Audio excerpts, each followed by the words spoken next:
News కి స్వాగతం. సంగారెడ్డి మండలం పసల్వాది శివారులోని శ్రీ జ్యోతిర్వాసు విద్యాపీఠంలో దత్త జయంతి వేడుకలను విద్యాపీఠం వ్యవస్థాపకులు బ్రహ్మశ్రీ డాక్టర్ శ్రీ మహేశ్వర శర్మ సిద్ధాంతి ఆధ్వర్యంలో మంగళవారం నిర్వహించారు. 7 రోజుల పాటు దత్త దీక్ష స్వీకరించిన భక్తులు దత్తాత్రేయుని పాదాలకు ప్రత్యేక అభిషేక కార్యక్రమాలను నిర్వహించారు. దత్తాత్రేయుడు యోగిరాజు ఏ స్థితి లౌకిక బంధనాలకు అతీతంగా విలక్షణంగా కనిపిస్తుందో ఆ స్థితిని జ్ఞానులు యోగమార్గంలో అనుష్ఠించి గమ్యం చేరుతారు. అటువంటి సవ్యమార్గాన్ని చూపించే గురు సంప్రదాయానికి ఆద్యుడు దత్తాత్రేయుడు అని శ్రీ జ్యోతిర్వాస్తు విద్యాపీఠం వ్యవస్థాపకులు బ్రహ్మశ్రీ డాక్టర్ శ్రీ మహేశ్వర శర్మ అన్నారు. సంగారెడ్డి మండలం పసల్వాది శివారులోని శ్రీ జ్యోతిర్వాస్తు విద్యాపీఠంలో దత్త జయంతి వేడుకలను మహేశ్వర శర్మ సిద్ధాంతి ఆధ్వర్యంలో మంగళవారం నిర్వహించారు. 7 రోజుల పాటు దత్త దీక్ష స్వీకరించిన భక్తులు దత్తాత్రేయుని పాదాలకు ప్రత్యేక అభిషేక కార్యక్రమాలను నిర్వహించారు. అనంతరం దత్తాత్రేయని పల్లకి సేవ చేశారు.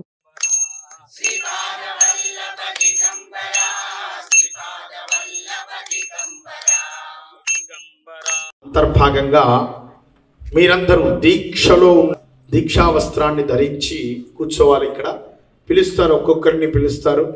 మీరు ఈశ్వరుని పాదుక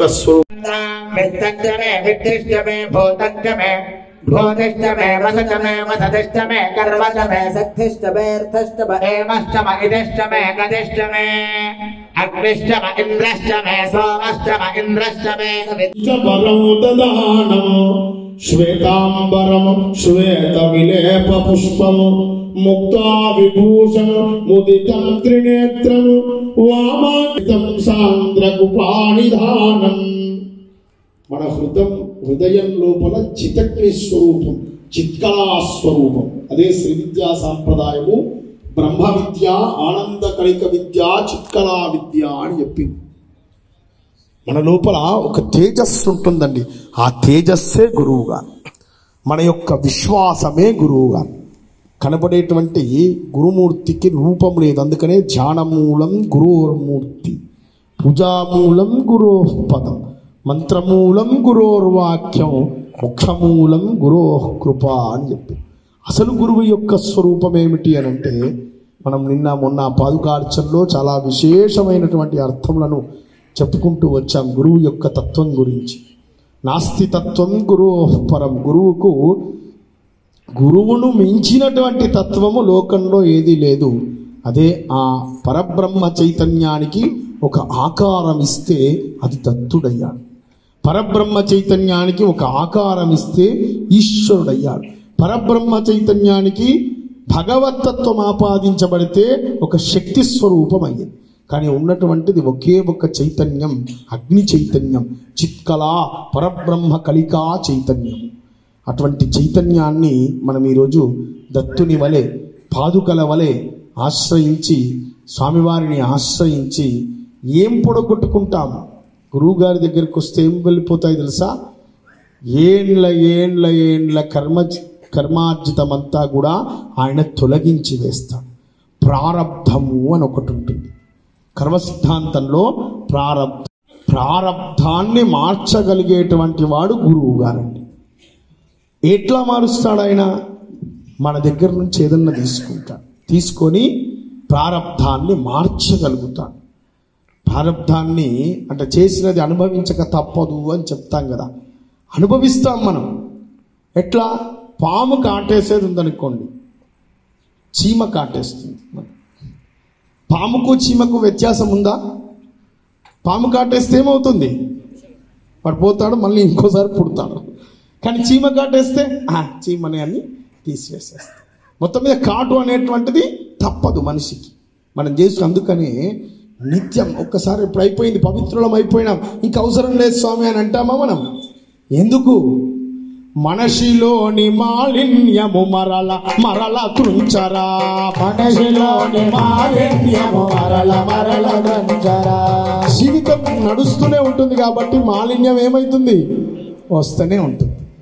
దాన్ని ఎప్పటికప్పుడు రోజు ఒక్కరోజు ఉడిచినాం కదా అని రోజు ఉడవకుండా ఉంటామా? మీ ఇల్లు ఒకరోజు స్నానం చేసినాం కదా అని రోజు స్నానం చేయకుండా దీన్ని పెడతామా? రోజుకు 3-4 సార్లు కడుగుతూనే ఉంటాం.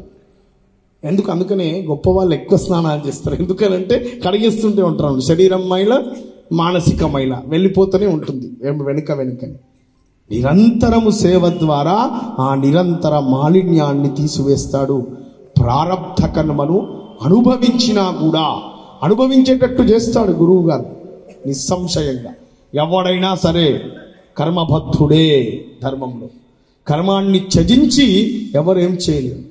కానీ ఆ యొక్క ఈశ్వరి యొక్క అనుజ్ఞ ద్వారా ఆయన ఏం చేస్తాడు చూడండి. మీరు గురు చరిత్ర కథలు చదువుతున్నారు కదా. చనిపోయాడు. గురువు తన బలం చేత తన తేజస్సు చేత ఆయన్ను బ్రతికించాడు. ఇట్లా బ్రతికిస్తాడా? ఆలోచించండి. బ్రతికిస్తాడు.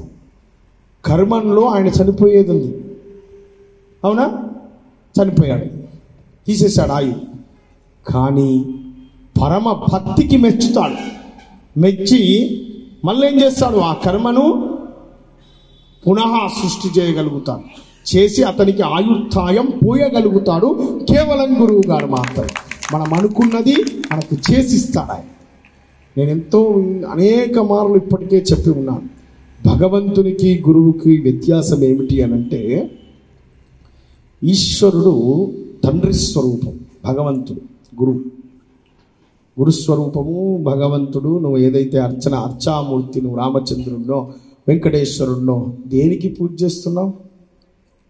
కోరిక కోసం చేస్తున్నావు నువ్వు పూజ. అంతేనా? మోక్షం కావాలని చేస్తున్నావా పూజ?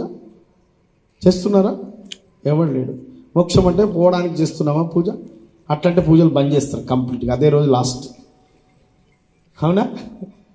మీరు సంకల్పంలో చెప్తారు, మీకు తెలియదు. ధర్మార్థ కామమోక్ష చతుర్విధ ఫల పురుషార్థ సిద్ధ్యర్థం. ధర్మము, ధర్మబద్ధమైనటువంటి అర్థము, ధర్మబద్ధమైనటువంటి కామము, ఇవి మూడు అనుభవిస్తూ మోక్షానికి వెళ్ళాలి. దాని యొక్క అర్థం ధర్మము, అర్థము, కామము, మోక్షం. ధర్మము ఎల్లవేళలా ధర్మాన్ని ఆశ్రయించి మాత్రమే ఉండడం. ధర్మబద్ధమైనటువంటి అర్థాన్ని పొందడం. అర్థం అంటే సంపాదన. ధర్మబద్ధమైనటువంటి కామాన్ని పొందడం. కోరికలు ఉండాలి మనిషికి, అమితమైనటువంటి కోరిక, ధర్మబద్ధమైనటువంటి కోరికలు ఉండాలి, వాటిని పొందడం. చిట్ట చివరికి మూడిటి స్థితి ద్వారా ఈశ్వరుణ్ణి చేరడం. దీనికోసం మనం అర్చనలు చేస్తున్నాం. అర్చన చేత ఈశ్వరుడు సంతుష్టి అయిపోతాడు. అయిపోయి ఏమి ఇచ్చేస్తాడు? నువ్వేది అడిగితే అది ఇచ్చేస్తాడు. సంతానం కాలే. ఎందువల్ల కాలే? ఒక ప్రతిబంధక దోషం ఉన్నది కాబట్టి కాలేదు. నువ్వు కర్మలో ఏమో చేసి ఉన్నావు కాబట్టి ఇప్పుడు నీకు సంతానాన్ని తీసివేశాడు పరమాత్మ. మనం తీసివేశాడు కదా ఊరుకుంటామా? అదే కావాలని తీవ్రంగా ప్రయత్నం చేస్తాం.